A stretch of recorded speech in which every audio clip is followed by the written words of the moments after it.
अंजुम आरा मुझे नजर नहीं आ रही। अंजुम आरा है क्या अपने साथ? अतुल लौंडे पाट, अंजुम आरा। अंजुम, ये जो खुलेआम बटेंगे तो कटेंगे और सीधा ये शार्प डिवाइड, ये सहमत है जनता दल यूनाइटेड इससे? गिरिराज सिंह जो कह रहे हैं कि मुस्लिमों की बढ़ती आबादी, मुसलमानों की बढ़ती आबादी से सनातन खतरे में है क्या? देखिए गरिमा जी, देश जो है ना, बयानों के अनुसार जो भी डिफरेंट पॉलिटिकल पार्टियां, डिफरेंट मत है लोगों के, तो बयानों के हिसाब से देश नहीं चलता, ना देश के आवाम के आचरण होते, ना मिजाज होते। ये सर्वविदित है कि हमारे यहाँ डाइवर्सिटी विथ यूनिटी है, विविधता में एकता है। और सबसे महत्वपूर्ण विषय है कि इस तरह के बयान गरिमा जी कोई ऐसा नहीं कि कोई अभी आ रहे हैं, अक्सर हम लोग देखते हैं कि ऐसे बयान आते रहते हैं। ये पॉलिटिकल अभियान के तौर पर हम इसको देख सकते हैं, लेकिन महत्वपूर्ण मुद्दा जो है ना, नहीं, लेकिन जो हमारे रिप्रेजेंटेशन एक्ट भी है ना अंजुम जी देश में, जो the representation of people act है, जिसमें 6 साल की सजा है ऐसी हेट स्पीचेस पर, ऐसे बयानों पर।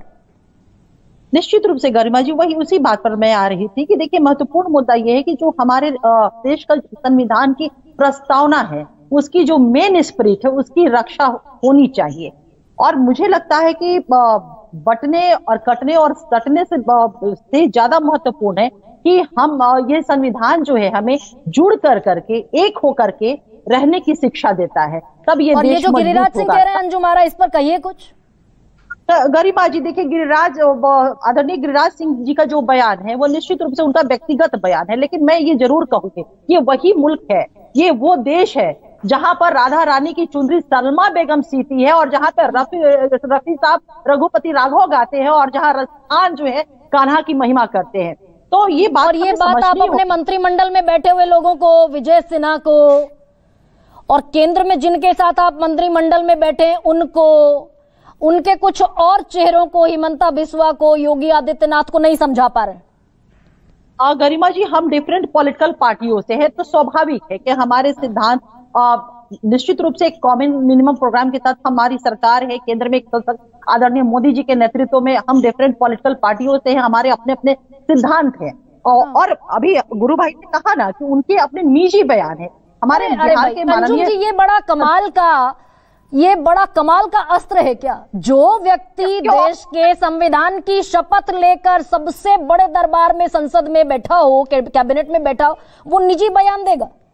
देवेश चंद्र ठाकुर कहेंगे कि मैं मुसलमानों का कोई काम नहीं करूंगा, खुलेआम कहेंगे। खुलेआम गरिमा जी, जब आपने कहा तो मैं इस बयान को सुन रही थी। देवेश चंद्र ठाकुर जी ने ये कहा कि मैं व्यक्तिगत तौर पे मैं किसी का निजी काम नहीं करूंगा, लेकिन बतौर उन्हें सांसद, बतौर मंत्री, ये हम सभी जानते हैं कि देश एक धर्म निरपेक्ष हमारा राष्ट्र है, इसका कोई धर्म नहीं, और जो भी संवैधानिक पद पर बैठे हैं उनका कोई मजहब नहीं है, और इसी तरह का एक्ट होना भी चाहिए। तो देवेश चंद्र ठाकुर जी ने ये कहा था कि मैं निजी तौर पर किसी का निजी काम नहीं करूंगा। ये उन्होंने नहीं कहा कि मैं बतौर सांसद किसी का निजी काम नहीं करूंगा। गरिमा जी, ये उन्होंने इसको आकर के मुसलमानों का काम नहीं करूंगा, निजी काम हिंदुओं के करेंगे, मुसलमानों के नहीं करेंगे करूंगा। तो ये तो स्वतंत्रता है, इस देश का संविधान देता है ना गरिमा जी कि मैं व्यक्तिगत तौर पे किसी का मैं करूं या ना करूं। हाँ, अगर मैं संवैधानिक पद पर हूं तो मैं निश्चित रूप से संविधान के प्रावधानों के अनुसार, संविधान के शपथ के अनुसार बंधा हुआ इंसान जरूर है। हाँ। तो बिहार में हिंदू स्वाभिमान यात्रा से आपको परहेज है क्या अंजुम आरा? हिंदुओं और मुसलमानों के को लेकर जो बयान है, उनसे आप इस वक्त सहमत है, या ये डिवाइसिव है क्या? अच्छा चलिए मैं सवाल बदल देती हूँ, डिवाइसिव है क्या, ये तोड़ने वाला, विखंडनकारी है क्या? गरिमा जी, इस पे बहुत स्पष्टता के साथ जिस दल से आदरणीय गिरिराज सिंह जी बिलोंग करते हैं, उसी दल के माननीय प्रदेश अध्यक्ष जी ने स्पष्ट कर दिया कि उनकी ये जो स्वाभिमान यात्रा है, उनकी ये निजी यात्रा है, वो अपने लोगों से अपने बात करते जा रहे हैं। पार्टी, भारतीय जनता पार्टी का उसे कहीं कोई कंसर्न नहीं है।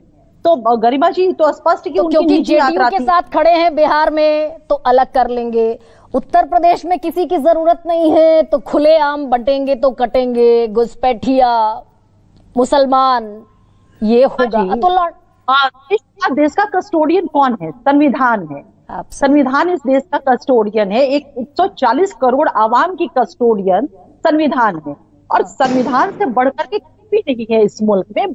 इंस्टीट्यूशन है हमारे यहाँ, जुडिशरी है हमारे यहाँ। ये तो चुनाव आयोग तो आंख पर पट्टी बांधकर अंजुम आरा बैठा हुआ है। बाला साहब ठाकरे को ऐसे ये हिंदू मुसलमान पर बाला साहब ठाकरे 6 साल तक अपना मत नहीं दे पाए थे। के.आर. नारायणन राष्ट्रपति थे, डॉक्टर मनोहर सिंह गिल चुनाव आयोग के आयुक्त थे। अब तो सब नहीं गरिमा जी, हम इस गलतफहमी में हम बिल्कुल नहीं हमें रहना चाहिए कि देश की जो संस्थाएं, संवैधानिक संस्थाएं, वो खामोश रहेगी। हमारे यहाँ सर्वोच्चता हमारी संविधान की है, ऑनरेबल सुप्रीम कोर्ट है इन सारी चीजों। ये कभी नहीं हम इस गलतफहमी में रह सकते हैं कि कोई भी व्यक्ति कुछ भी बोल दे, और संस्थाएं या हमारी न्यायपालिका उस पर आपने देखा होगा गरिमा जी, बहुत बार ऑनरेबल सुप्रीम कोर्ट ने सो मोटो कॉग्निजेंस करके वो स्टेप उठाया है और इसको देखा है। लेकिन अब विधानसभा में खड़े होकर हिमंता बिस्वा कह देंगे पक्षपात करूंगा। जिन्होंने ये शपथ ली कि बगैर भय राग द्वेष पक्षपात के काम करूंगा, वो कह देते पक्षपात। बाबा साहेब भीमराव अम्बेडकर का संविधान गरिमा जी किसी को इस बात की इजाजत नहीं देता है, किसी को भी इजाजत इस बात की नहीं देता है। तो क्या देश सब लाइटर मोड पर चल रहा है और चलेगा?